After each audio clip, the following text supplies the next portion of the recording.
tidak bertemu, dan hari ini kita bertemu via online ya. Kita belajar statistika seperti janji Ibu kemarin. Di kelas 7 kalian sudah belajar tentang statistika. Hari ini kita akan mengulang sedikit biar nyambung dengan materi selanjutnya. Ada 4 tahap penting di statistika. Yang pertama adalah pengumpulan data. Yang kedua, pengolahan data. Ketiga, penyajian data. Yang keempat adalah penarikan kesimpulan. Gampang. Seperti kalian lihat mama kalian di rumah, ketika mau masak, pertama kali mengumpulkan bahan-bahan, kemudian dimasak di dapur, kemudian disajikan di meja makan, kemudian kesimpulannya adalah kita makan dan yummy, enak, sip. 4 tahap penting. Di kelas kalian pernah melakukan kegiatan sederhana statistika ini. Contoh ketika pemilihan pengurus kelas atau pemilihan pengurus OSIS dan Dewan Galang kemarin. Coba kita ingat kembali, prosesnya seperti apa? Yang pertama, mengumpulkan data dengan cara kalian memilih calonnya. Pengolahan data, panitia mengumpulkan, menghitung, dan disajikan di papan tulis dengan menggunakan tulis. Kesimpulan terakhir adalah yang menang adalah pasangan mana. Itu adalah contoh sederhana yang pernah kalian lakukan. Nah, selanjutnya kita ke populasi dan sampel. Ingat di kelas 7, populasi dan sampel. Apa bedanya? Sebagai contoh, ketika ada isu bahwa kali Sungai Cisadane airnya tercemar oleh limbah pabrik misalnya.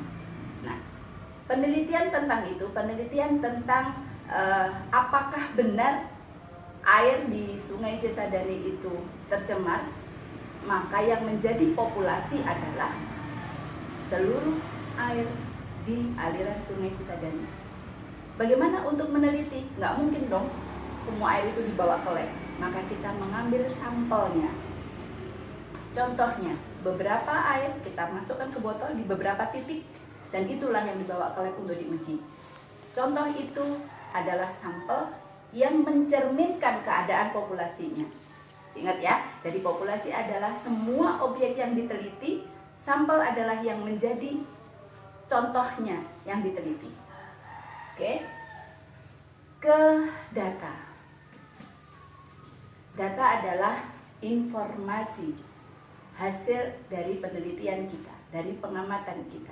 Ini yang paling penting di dalam statistik adalah tentang data. Kita akan berkaitan dengan data dan data. Apa itu data?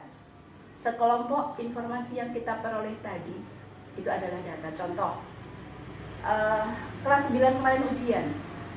Nilai ujian matematika MTS Negeri 1 Tangerang misalnya, itu adalah data, ada banyak. Nah, ketika kita mengambil hanya satu saja, nilai Abdullah, nilai matematikanya 95 misalnya, itu menjadi datum, data tunggal. Itu bedanya antara data dan datum. Ingat ya, kelas 7 udah. Data dibedakan menjadi 2 dari wujudnya. Yang pertama berupa angka, seperti tadi nilai itu angka, berat badan misalnya, tinggi badan, itu adalah berupa angka semua, maka disebut data kuantitatif.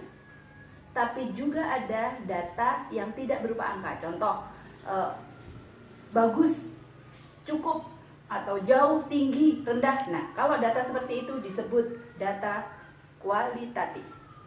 Masih ingat kan? Lanjut.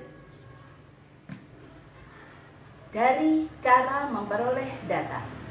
Data bisa diperoleh dengan cara mencacah atau membilang. Contoh, kelas 81 misalnya. Ibu masuk ke kelas tanya, siapa yang lahir di bulan Januari? Ada yang acung tangan, baru dihitung. Oh, di bulan Januari ada 5 orang. Di bulan Februari ada 10 orang misalnya. Nah, dengan cara menghitung tadi atau mencacah tadi, itu cara perolehan datanya, itu disebut data yang diperoleh adalah data diskrit. data yang diperoleh dengan cara mencacah atau membilang 1, 2, 3 dan seterusnya. Nah, kalau dengan cara mengukur, contoh berat badan, kita bisa memperoleh data itu harus ada alat ukurnya, timbangan, atau mengukur tinggi badan dengan menggunakan alat. Data yang diperolehnya disebut data kontinu. Tentunya beda. Kalau data diskrit lebih tepat. Ada 5 orang, jelas 5 orang, 6 orang tadi, ada 10 orang yang lahir di bulan Februari, jelas tepat. Tapi kalau untuk data kontinu, hasilnya bisa agak berbeda. Dengan alat ukur yang berbeda, bisa jadi hasilnya berbeda. Berat badan kita kadang suka berbeda dengan timbangan yang berbeda. Maka data itu disebut data kontinu. Ada bedanya. Ingat ya. Nah, ini adalah di kelas 7 kemarin. Bahkan di kelas 7 kalian sudah diajarkan bagaimana cara menyajikan data dengan berbagai cara. Bisa dengan tabel, bisa dengan diagram. Yang sudah kalian kenal di kelas 7 ada diagram garis, ada diagram batang, ada diagram lingkaran. Kalian sudah pernah buat juga.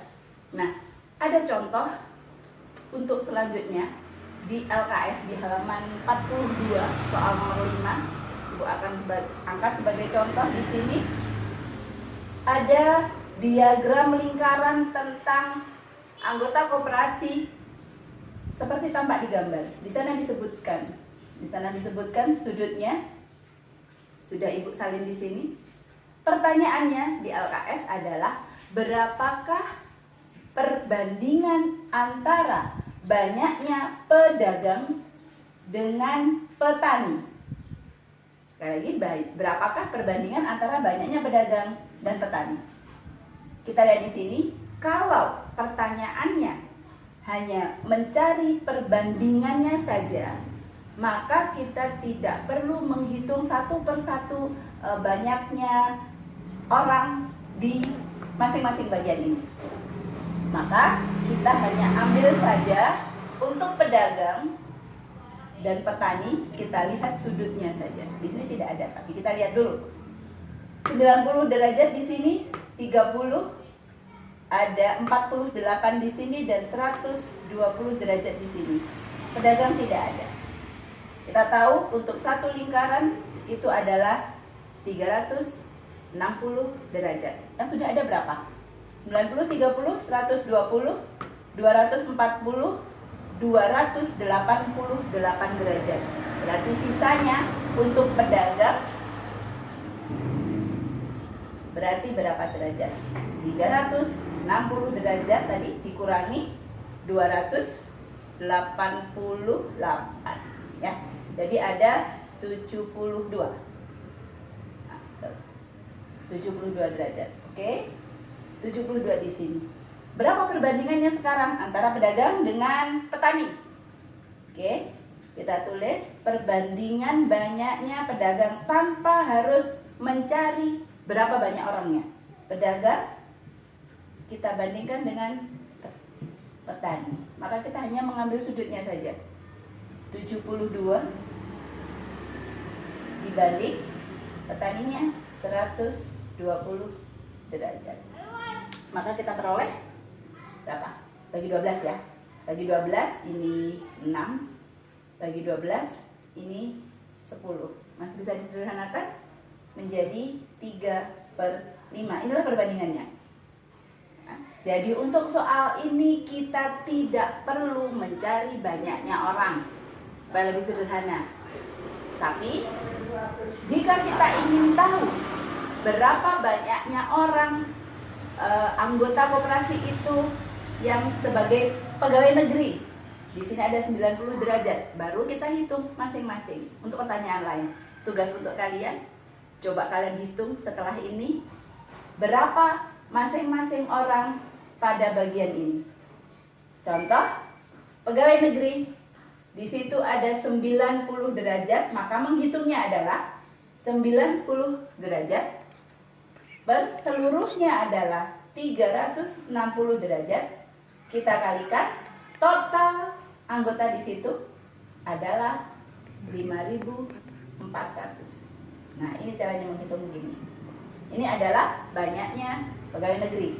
Seandainya nanti yang ditanya banyaknya petani, berarti 120 per 360 kali 5.400. Demikian seterusnya. Kita selesaikan di sini dulu. Kita selesaikan di sini. 1/4 ya. 1/4 dikali 5.400. Kita peroleh 5 bagi 4, 1, masih 14, 3, masih 250. Berarti 1.350 orang sebagai pegawai negeri. Ini pembukaan kita hari ini. Tugas kalian setelah ini adalah coba kembali diingat soal yang di LKS tentang diagram garis, diagram batang, dan diagram lingkaran. Khususnya untuk soal nomor ini, cari ada berapa yang petani, ada berapa pedagang, ada berapa orang, TNI ada berapa orang, yang lain-lain ada berapa orang. Kita lanjutkan pada pertemuan berikutnya untuk ukuran pemusatan. Oke, tetap semangat, tetap di rumah. Mudah-mudahan kita semua sehat. Akhirnya, Assalamualaikum warahmatullahi wabarakatuh. Bersama Bipon, bersama kita bisa.